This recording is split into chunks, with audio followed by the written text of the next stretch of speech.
ইয়া আইয়ুহান নাসু কুলু মিম্মা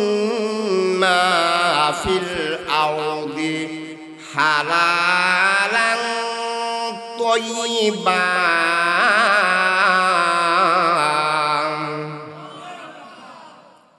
আমার ভাইয়েরা, আমার বাবারা, আল্লাহ পাক পৃথিবীর সব মানুষদেরকে বলেছেন ইয়া আইয়ুহান নাস দ্বারা।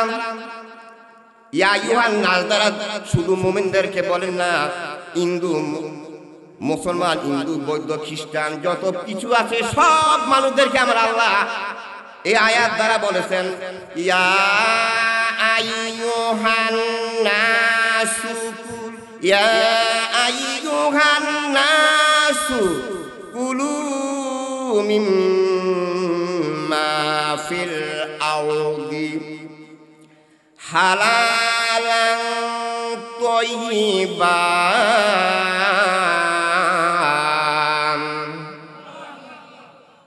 আল্লাহ পাক পৃথিবীর সব মানুষদেরকে বলেছেন তোমরা পৃথিবীতে হালাল ও পবিত্র জিনিস খাও।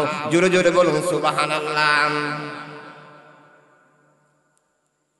এরপরে বলেছেন ওয়ালা তাত্তাবিউ খুতুওয়াতিশ শাইতান। খাইয়ার পরে আর তোমরা শয়তানের পতঙ্গ অনুসরণ করিও না।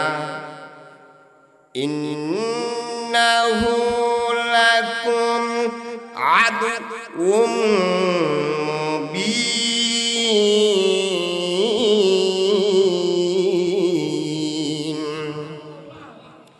নিশ্চয় শয়তান তোমাদের প্রকাশ্য দুশমন। আমার ভাইয়েরা, হালাল ইমানের পরে কিতাবে কোরআনটা পুরো রিসার্চ করা হয়েছে। আবু দাউদ শরীফ যতগুলি ৮৬টা কিতাব আছে সবগুলি কিতাব রিসার্চ করা হয়েছে ইমানের পরে হালাল খানা। ইমানের পরে হালাল খানা,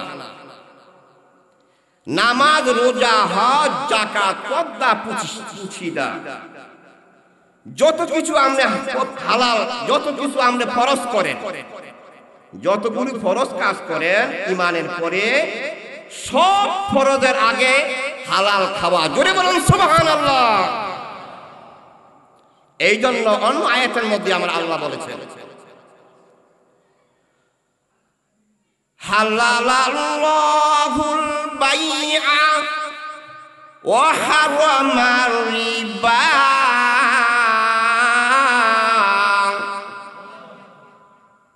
আল্লাহ পাক ব্যবসাকে হালাল করিয়াছেন আর সুদকে হারাম করিয়াছেন। এখন আমরা ব্যবসা করতে গেলে আমরা কিন্তু সুদে টাকা আনি কিনা বলেন? কথা একটু সারা দিবেন। আর আমরা বলি রিবা শব্দের অর্থ সুদ, আরবিতে বলে কি রিবা, আরবিতে বলে কি রিবা, রিবা আর ফারসিতে বলে সুদ। আমরা সুদ শব্দটা সারা বাংলাদেশে চলে গেছে, ঠিক না বাবারা? আরবিতে বলে রিবা, বাংলা উর্দুতে বলে সুদ, বাংলায় বলে উৎকুস। বাংলা বলে কি উৎকুস। উৎকুস কিন্তু অনেক সময় কিন্তু প্রচলন হয় না, হয়েছে আমাদের এলাকার মধ্যে। এই দেখেন আমাদের এলাকার ভিতরে আমার বাবারা শোনেন কেন বলছি উৎকুস। আজকে মনে করছে নতুন করে আমাদের এলাকায় যে পানি, সবাই কিন্তু পানি বলি, কেমন পানি পান করি, কিন্তু পানি কি বাংলা? পানি কিন্তু বাংলা কি জল।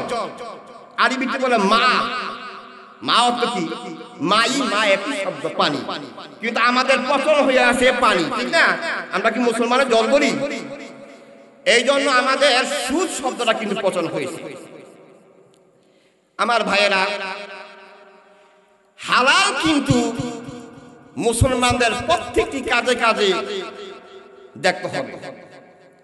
নামাজের মধ্যে কিন্তু হালাল আছে, নামাজের মধ্যে হালাল আছে কিনা বলেন? খানার মধ্যে হালাল আছে, নামাজের মধ্যে হালাল আছে, খানার মধ্যে হালাল আছে, বিবাহের মধ্যে হালাল আছে। কারণ সময় কিন্তু অল্প দিচ্ছে আমাদের।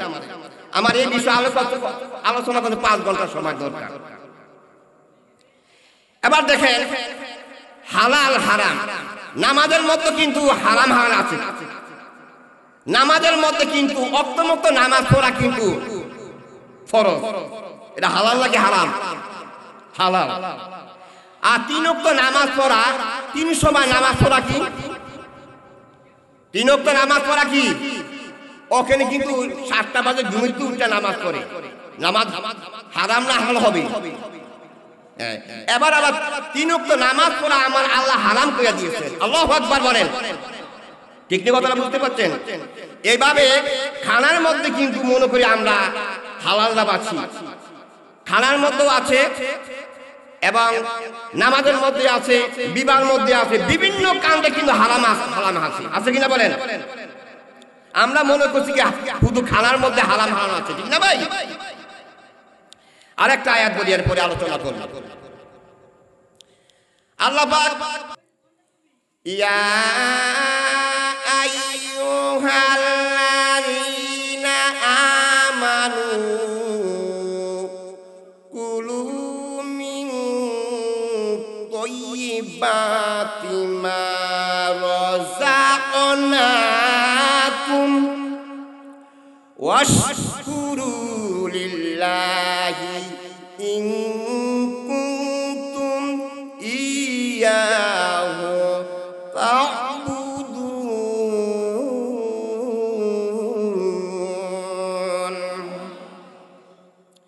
এই আয়াতে আমার আল্লাহ বলেন, এখানে আমার আল্লাহ শুরুতে ঈমানদারকে, মুমিনদেরকে লক্ষ্য করে বলেছেন, ইয়া আইয়ুহাল্লাযীনা আমানু, হে ঈমানদারগণ, পৃথিবীর ঈমানদারেরা। কবরের ঈমানদারকে আমার আল্লাহ বলেন না, দুনিয়ার ঈমানদারকে আমার আল্লাহ বলেছেন, কুলু মিন তাইয়্যিবাতি মা রাযাকনাকুম।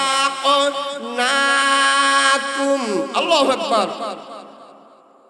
তোমরা পৃথিবীতে হালাল পবিত্র জিনিস খাও, হালাল রিজিক গ্রহণ করো, যা আমি রিজিক দিয়েছি তা তোমরা গ্রহণ করো। আল্লাহু আকবার বলেন। ওয়াশকুরু লিল্লাহ, এরপরে আমার শুকরিয়া আদায় করো। অনেকে রিজিক দেয় অল্প, দেয় কিনা বলেন? আরো কারো রিজিক দেয় বেশি, কারো দেয় কম। যে অবস্থায় কিন্তু আলহামদুলিল্লাহ বলতে হবে। এই জন্য আমার আল্লাহ বলেন ওয়াশকুরু লিল্লাহ, যে অবস্থা আছে আলহামদুলিল্লাহ বলো। ইন কুনতুম ইয়্যাহু তা'বুদুন,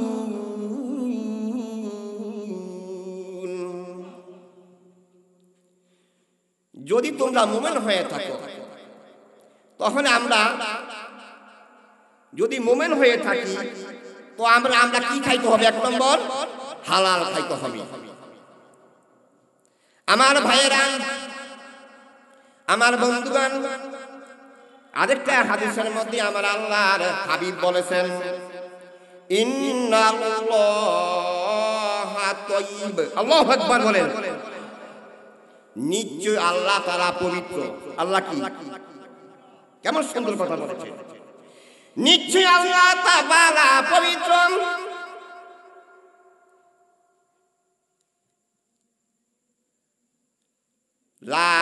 আল্লাহ কিন্তু পবিত্র। আল্লাহ কি? পবিত্র। তিনি পবিত্র জিনিস ছাড়া কিছুই গ্রহণ করেন না। তিনি পবিত্র জিনিস ছাড়া কি করেন না? কিছুই গ্রহণ করেন না। এই জন্য আমরা নামাজ রোজার আগে কিন্তু হালাল খাইতে হবে। কি খাইতে হবে? এখন বিদেশে অনেক ছেলেরা যায়, কিস্তি থেকে 50,000 টাকা আনে, আর আনলে কিনা বলেন? ব্যাংকে 50,000 টাকা আনে, 3 লাখ টাকা আনে, সুদে আনে, এমবে হেমবে আনে। এই টাকাটা হালাল না হারাম? কিস্তি তো সচল চলছে আছে। এখন আপনি যত কিস্তিতে বিদেশে লক্ষ লক্ষ কোটি টাকা বানান, সব টাকাগুলো হালাল। আল্লাহু আকবার বলেন। একজন লোক কিতাবে আছে, সফর করে বেরিয়ে যাচ্ছেন। সফর, এখন তো মুসাফিরে জায়গা দেয় না, আগের কাল মুসাফির কিন্তু জায়গা দিত, এখন মুসাফির জায়গা দেয়। মুসাফির করে যখন বাড়িতে আসলেন, আসিয়া দুইটা হাত উঠিয়ে আল্লাহর কাছে দোয়া করে, ইয়া রব, ইয়া রব, মানে হে প্রতিপালক, হে আল্লাহ। তিনি দোয়া করে কান্দেন তার রিজিকের জন্য। কিসের জন্য বলেন, কিসের জন্য? নবীজি বলেন, নবী বলেন তার দোয়া কেমনে কবুল হবে? তিনি যে খাদ্যগুলি খাইতেছে তার খাদ্যটা কিন্তু হারাম। কথা খেয়াল করছেন? নবী দেখে বলে এই শহরের লোকটার দোয়া কেমনে কবুল করবে? ইয়া রব, ইয়া রব বলে ডাকে আল্লাহর কাছে। কেমনে তার দোয়া কবুল হবে? আল্লাহ তো তার দোয়া কবুল করবেন না, কারণ তার এক নম্বর তার খাদ্যটা হারাম, তার পানীয়টা হারাম, এই যে পোশাকগুলি আছে পোশাকগুলি হারাম। তিনি এখন যে কাজ করছে, যে বিদেশে যায় ব্যবসা করে, সব টাকা হারাম। তার দোয়া আমার আল্লাহ কেমনে কবুল করবে? আল্লাহু আকবার বলেন। কি কবুল করবে? শক্ত সাবজেক্ট। আমার ভাইয়েরা, আমার বাবারা বলতে পারবেন, হুজুর আমরা তো সংসার চলে না, আমরা কেমনে হালাল হারাম বাচ্চা চলবো? প্রশ্ন আছে কিনা বলেন, আছে কিনা বলেন? নবীর মেয়ে ফাতেমার দিকে দেখেন কেমনে হালাল। নবীজির মতন বাদশা, নবীর মতন নবী আর কেউ আছে? জোরে বলেন, আছে? নবীর মেয়ে বিবাহ দেওয়ার জন্য লক্ষ লক্ষ হাজার হাজার মানুষ প্রস্তাব দিল নবীর মেয়ে ফাতেমাকে বিবাহের জন্য। নবী হা না কিছু বলেন না। নবীজি অপেক্ষা আছে কতক্ষণ আমার আল্লাহ অর্ডার দেয় কার কাছে বিবাহ দেওয়ার জন্য। জোরে জোরে বলুন সুবহানাল্লাহ। আমার আল্লাহ কিন্তু আলীর জন্য নিয়োগ করেছেন, আলীর সাথে বিবাহ হয়ে গিয়েছে। আলী কে দিনের নবী দেখে দেখে বলে, আলী তুমি কেমনে সংসার চালাইবা? আল্লাহু আকবার বলবেন না? নবী আলী দেখে দেখে বলে, নবীজি আপনি তো জানেন আমি কেমনে চলি, আমার অবস্থা কি আছে, জানে কিনা বলেন? কারণ নবী হচ্ছে, নবী আর আলীর ব্যাপারে একটা হাদিস আছে, নবী এবং আলীর ব্যাপারে কি একটা আছে হাদিস আছে। নবী দেখে দেখে বলে, আনা মাদিনাতুল ইলমু বাবুহা, পৃথিবীর মানুষেরা শোনো উম্মতেরা, আমি হলাম এলেমের সাগর, আর আমার এলেমের দরজা হলো আমার জামাই আলী। জোরে জোরে বলুন সুবহানাল্লাহ। তিনি এলেম অর্জন করেছেন, কিন্তু অবৈধ টাকা অর্জন করেন না। কথা বুঝতে পারছি না, আমি দর টান দিলাম। আলী ফাতেমারে কি খাওয়াইব? খাওয়ানোর ব্যবস্থা কে করবেন? জোরে বলুন, খাওয়ার ব্যবস্থা কে করবেন? অথচ আলী কিন্তু সাহাবাদের মধ্যে 4 নম্বরে বেহেশতের সার্টিফিকেট দুনিয়ায় পাইছে। আপনারা আমরা কিন্তু সার্টিফিকেট পাইছি জান্নাতে। খুব খেয়াল করে শুনবেন, আলী কিন্তু দুনিয়াতে জান্নাতের সার্টিফিকেট সাহাবাদের মধ্যে 4 নম্বর পেয়েছে। আর আমাদের দ্বীনের নবীর মেয়ে ফাতেমা মহিলাদের মধ্যে 1 নম্বরে জান্নাতের সার্টিফিকেট পেয়েছে। জোরে জোরে বলুন সুবহানাল্লাহ। আমি ব্যক্তি কথা বলবো, চুম্বক কথা। নবী ফাতেমারে কাজ দিল, আলীও কিন্তু ফাতেমারে কাজ দিয়েছে বিবাহের পরে। দিয়েছে কিনা বলেন? দিয়েছে। এই আটা আমাদের এই গম আছে না, গমের জব, এগুলো দেওয়া দিয়েছে দোকার জন্য।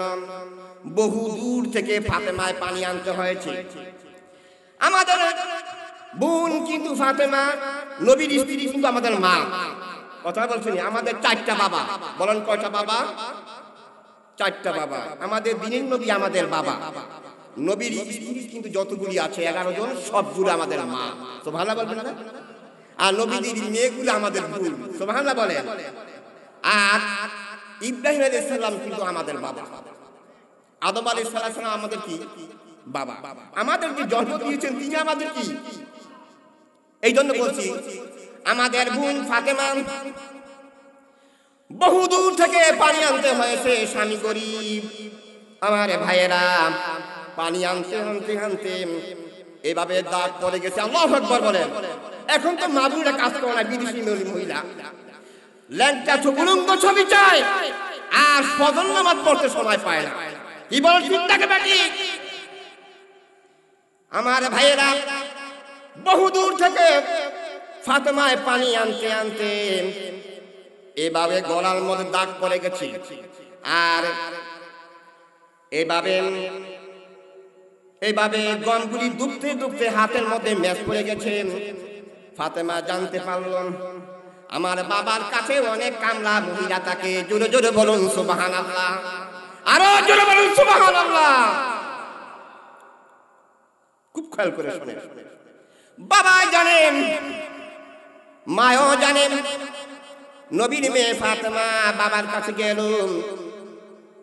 আমি এত কষ্ট করি, আমার বাবার কাছে অনেক কামলা মহিলা থাকে। প্রথম দিন গেল মার বাবার কাছে, গেল বাবা একটা কামলা মেয়ের জন্য গেল। আমি তো কষ্ট করতে করতে আমার হাতগুলি শেষ হয়ে গেল, হাতের মধ্যে ঠোসা পড়ে গেল, আর আমার গলার মধ্যে দাগ পড়ে গেল। আল্লাহু আকবার বলেন। দিনের নবীর মেয়ে ফাতেমা নবীর কাছে গেল, কোনো সারা শব্দ পায় না। নবীর কাছে কি বলবো, এমন কোন উত্তর পাওয়া যায় না, এমন কোন সমালোচনা পাওয়া যায় না, এমন কোন দৃষ্টি পাওয়া যায় না। দিনের নবীর মেয়ে ফাতেমা আবার ঘরের মধ্যে ফিরে আসলো। জোরে জোরে বলুন সুবহানাল্লাহ। আবার একদিন দিনের নবীর মেয়ে ফাতেমা আবার পরের দিন গেল, নবীর কাছে গেল, নবীজির কাছে বলল, বাবা জান, আমি জানি আপনার কাছে অনেক মেয়ে আসে, আপনি অনেক জায়গার মধ্যে কামলা মেয়ে পাঠান, আমাকে একটা কামলা মেয়ে দেন, আমার একটা হুগার হবে। জোরে জোরে বলুন সুবহানাল্লাহ। নবীজি দেখে দেখে বলে, আমার কলিজার টুকরা ফাতেমা, আমার মা, আমি এখন মদিনার ভিতরে অনেক লোক, অনেক জায়গার মধ্যে মহিলা দেওয়ার প্রয়োজন, আমি অনেক জায়গার মধ্যে এখনো মহিলা দেওয়া শোধ করতে পারি না, আমি কামলা মেয়ে দিতে পারবো না। জোরে জোরে বলুন সুবহানাল্লাহ, আরো জোরে বলুন সুবহানাল্লাহ। আমাদের মেয়েরা বললেন, বাইরে গালি দিলেন কিনা বলেন, গালি দিলেন কিনা বলেন, এই সব দুষ্ট মেয়ে আমাদের আছে কিনা বলেন, আরো জোরে বলেন আছে কিনা বলেন।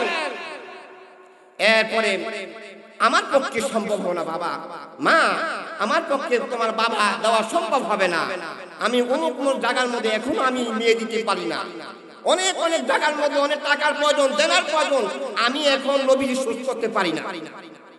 তবে মা, আমি তোমার একটা কাজ দেই। বলেন কি কাজ দেই? আমি একটা কাজ দেই, প্রত্যেক নামাজের পর পর সুবহানাল্লাহ 33 বার, আলহামদুলিল্লাহ 33 বার, আল্লাহু আকবার 34 বার। জোরে বলুন সুবহানাল্লাহ। আমাদের মেয়ে হলে করে আমি দিলাম বাবার কাছে উদারের জন্য, আমার বাহে দিল আল্লাহর কাজ। গালি দিলেন কিনা বলেন।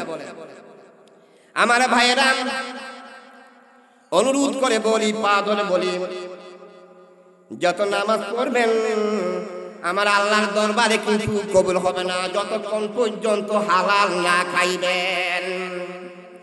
আল্লাহুম্মা সাল্লি আলা মুহাম্মাদ ওয়া আলা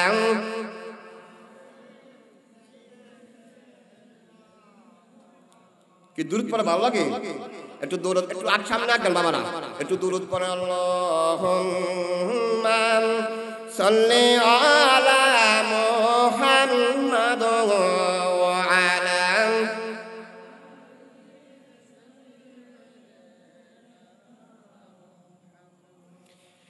আমাদের নবীজি মৃত্যুর পরে আমি প্রত্যেকটি কথা কোরআন হাদিস ছাড়া কথা বলি না, আমার জ্ঞান অল্প। আমাদের দ্বিতীয় নবী যখন মৃত্যুবরণ করেছেন, এখন বেলাল মুয়াজ্জিন এখনো জিন্দা আছে। নবী যখন মারা গেল, বেলাল কিন্তু রাস্তা রাস্তায় হাঁটে আর নবীর শানে দুরূদ গায়। আমার বাবা যদি মারা যায়, আপনার বাবা মারা গেলে আপনি বলেন যে আমার আব্বা কিন্তু এই ক্ষেতটা কিন্তু এই ক্ষেতটা নিয়ে যাইতো, বলেন কিনা বলেন। আমার আব্বা এই দোকানে চা খাইতো, বলেন কিনা বলেন। এই দিনের নবীজি যখন মারা গেছে, বেলাল কিন্তু রাস্তা রাস্তায় হাঁটে আর নবীর দুরূদ গায় আর নবীর শানে কথা বলে। কি বলে? এই না পথে যাইতেন তিনি মসজিদ দে জোরে না পথেন যাইতেন তিনি মসজিদে উম্মতি উম্মতি বলে কান্দিতে জোরে উম্মতি উম্মতি বলে কান্দিতে আল্লাহুম্মা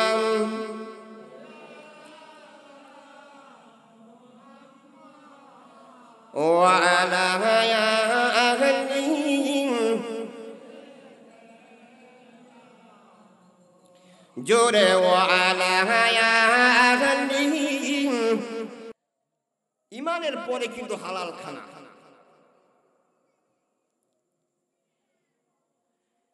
অন্য আয়াতের মধ্যে আমার আল্লাহ বলেছেন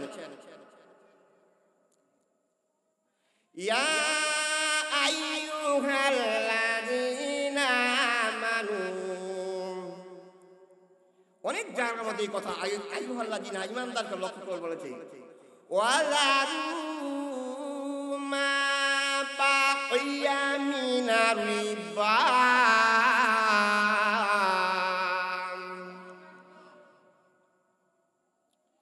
আমার আল্লাহ ঈমানদারকে বলেছেন তোমাদের যে সুদ লাগাইছে, তোমাদের যে ইয়াদা আছে জায়গা আছে, এগুলি কিন্তু যা আছে তোমরা ফেরত দাও, যা বাকি আছে তোমরা তা দিয়া দাও।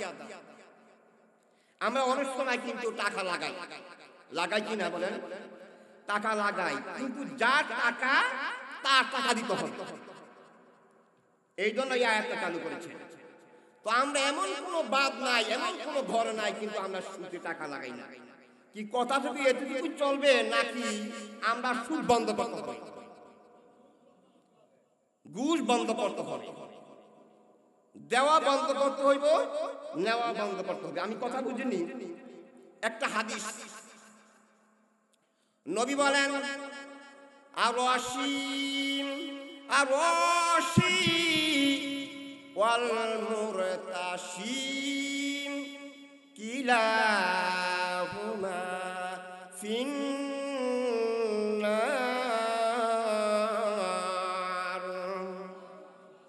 গুরুত্বপূর্ণ একটা হাদিস, ব্যঙ্গে ব্যঙ্গে বলি। নবী বলেন আর-রাশিম, যে উম্মত ঘুষ খায়, ওয়াল মুরতাশিম, যে উম্মত ঘুষ দেয়, কিলাহুমা দেউনার আর নেউনার, ফিন্নার।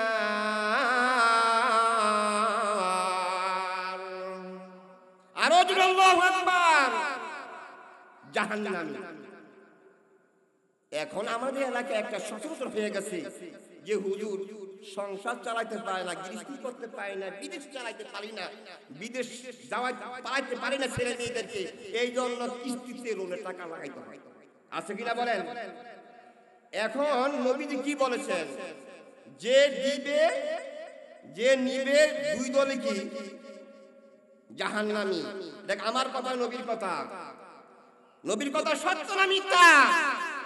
নবী বলে সত্য বাইতা মুক্তি দেয়, মিথ্যা ডেকে আনে ধ্বংস।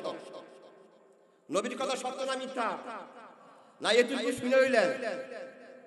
শুনি আমল করতে হবে কিনা বলেন? আজকে আমাদের এই যতটুকু মাছের আওয়াজ শুনি আমরা জীবনে কিন্তু সুদ খাইব না। সুদ খাওয়া হারাম না হালাল? জোরে বলেন, সুদ খাওয়া হারাম না হালাল? পায়খানা খাওয়া হারাম না হালাল? জোরে বলেন, পায়খানা খাওয়া হারাম না হালাল? পায়খানা খাওয়া যেমন হারাম, সুদ খাওয়া তেমনি হারাম। আল্লাহু আকবার বলেন। তবে সুদের কিন্তু 70টা গুনাহ।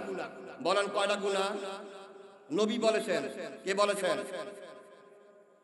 70টা গুনার ভিতরে ছোট্ট গুনাহটা হলো মার সাথে জিনা করা। নাউযুবিল্লাহ মিন যালিক বলবেন না? মনে করে সোজা কথা, মারে সুদের টাকা নিয়া মারে কমলা খাওয়ায়, কি খাওয়ায় কিনা বলেন? তো কি লাভ হবে? এই জন্য নবী বলেছেন আর রশিম যেই ব্যক্তি ঘুষ খায়, ওয়াল মুরতাশিব যেই ব্যক্তি ঘুষ দেয়, কিলাহুমা দেউনার আর নেউনার ফিন্নার জাহান্নামী। তখন আমরা এই যে ছেলে মেয়েদের নামাজ লেখাপড়ায় করায় কোনো ফায়দা হবে? কোনো ফায়দা হবে? কোনো ফায়দা হবে না। বিবাহের মধ্যে কিন্তু এই যে আমরা বিবাহ করি কিনা বলেন, সময় কত দেখেন, আমার শেষ করতে হবে, একটু দূরত পড়েন সাল্লাল্লাহু মা'আদে সাল্লাল্লাহু, একটু সামনে আগান বাবার, সামনে আগান সাল্লাল্লাহু মা'আদে সাল্লাল্লাহু। দুরূদ পড়তে ভালো লাগে বাবা, হালাল খায়া দুরূদ পড়তে হবে। কি খায়া দুরূদ পড়তে হবে? হালাল খায়া।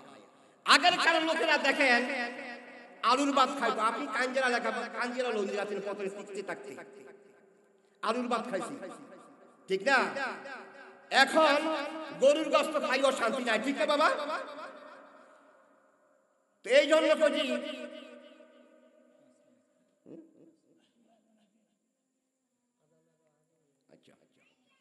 তাই জন্য একটু দুরূদ পড়ে সাল্লাল্লাহু আলা মুহাম্মাদ সাল্লাল্লাহু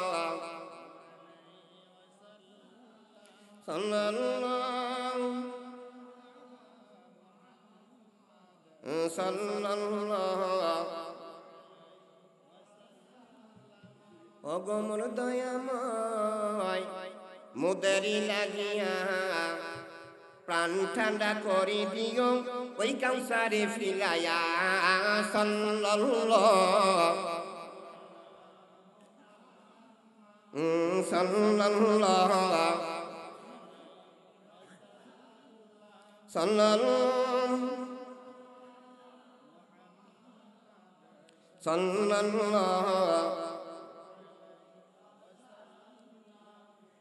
হাসর হবে তামার সানি, আমার উম্মত বলবে পানি পানি। হাসর হবে তামার সানি, আমার উম্মত বলবে পানি পানি।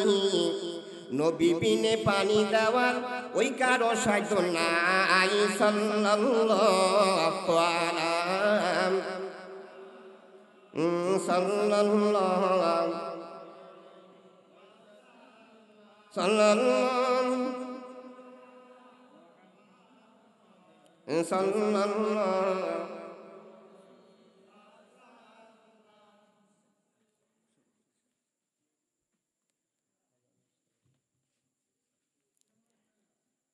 আলহামদুলিল্লাহ। আমি হালাল হারাম সম্পর্কে কিছু আলোচনা করলাম, আমার পরে অনেক বক্তা আছে। আল্লাহ পাক আমাদেরকে যেমন হালাল খানা খাওয়াইয়া আল্লাহ আমাদের কবরে নেয়, সবাই বলে আল্লাহুম্মা আমিন। এখন সংক্ষেপে একটি মুনাদ দেই, আল্লাহুম্মা আমিন।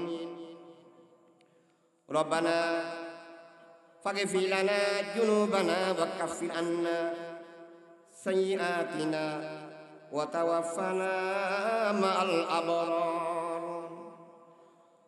রব্বিরহামহুমা কামা রব্বায়ানি সগীরা। আয় আল্লাহ তাআলা, কাজীরা উত্তরপাড়া জামে মসজিদের ময়দানে প্রায় 1 ঘন্টার মতন চলল, কিছু আলোচনা করলাম হারাম এবং হালাল সম্পর্কে। আল্লাহ আমরা আমল করতে পারি তুমি তৌফিক দিয়া দিও রে আল্লাহ। যা পড়লাম দিনে নবীজির পাক রওজা মোবারকে পৌঁছিয়া দাও, তোমার বন্ধুর সাহাবীদের পাক রওজা মোবারকে পৌঁছিয়া দাও, তাবিদের পাক রওজা মোবারকে পৌঁছিয়া দাও, তাবিদের পাক রওজা মোবারকে পৌঁছিয়া দাও, চার মাযহাবের পাক রওজা মোবারকে পৌঁছিয়া দাও, ওলিদের শিরোমণি বরফিন আব্দুল কাদের জিলানী পাক রওজা মোবারকে পৌঁছিয়া দাও। আয় আল্লাহ তাআলা দুনিয়ার সমস্ত মুসলমান পুরুষ মহিলাদেরকে শান্তির একটা সুফয়সালা করিয়া দাও। আর যারা পুরুষ মহিলা কবরে, তাদের কবরকে জান্নাতের টুকরা বানিয়ে দাও। আল্লাহ আমাদের মা বাবার জীবনের সব গুনাহ মাফ করিয়ে দাও। খাস করে মাহফিলটা কবুল করো আল্লাহ। আমার মাস্টার ভাই সভাপতি, তাকে কবুল করো আল্লাহ। এই মাহফিলটা কবুল করো, এই মানুষদেরকে কবুল করো আল্লাহ। আল্লাহ যে হালাল হারাম সম্পর্কে আলোচনা করলাম, আমরা আমল করতে পারি, তুমি তৌফিক দিয়া দিও রে আল্লাহ। এই এলাকার যত কবরে মানুষ আছে, সবার কবরকে জান্নাতের বাগান বানিয়ে দাও। আরেকটা কথা বলে দেই, আমাদের জিন্দেগির সব গুনাহ তুমি মাফ করিয়া দাও। তুমি যদি মাফ না করো বান্দারে, বলো মাহবুদি ক্ষমা চাইলো কার কাছে? জীবনে জি কত গুনাহ আমরা করেছি, সবই গুনাহ মাফ করে দাও নিজ গুণে। যেদিন আমরা কবর দেশের যাত্রী হয়ে যাইব, আদরের ছেলেরা, আদরের প্রতিবেশীরা এমন একটা কবরের খাঁচার মধ্যে লুকিয়ে রাখবে, যে কবরটা দেখলে, যে কবরটা কথা শুনলে আমাদের ভয় লেগে যায়। ওই দিনের পূর্বে জীবনের সব গুনাহগুলি মাফ দিয়া, মদিনাওয়ালা বাড়ির পক্ষ হতে সোজা একখানা পথের বন্দোবস্ত করিয়া দিয়া, তোমার এই তিন রাসূলের সুন্দর চেহারা মুবারক দেখাইয়া দেখাইয়া আমাদের জবানে দিও জারি দয়াল লা ইলাহা ইল্লাল্লাহু মুহাম্মাদুর রাসূলুল্লাহ। আসসালামু আলাইকুম ওয়া রাহমাতুল্লাহি।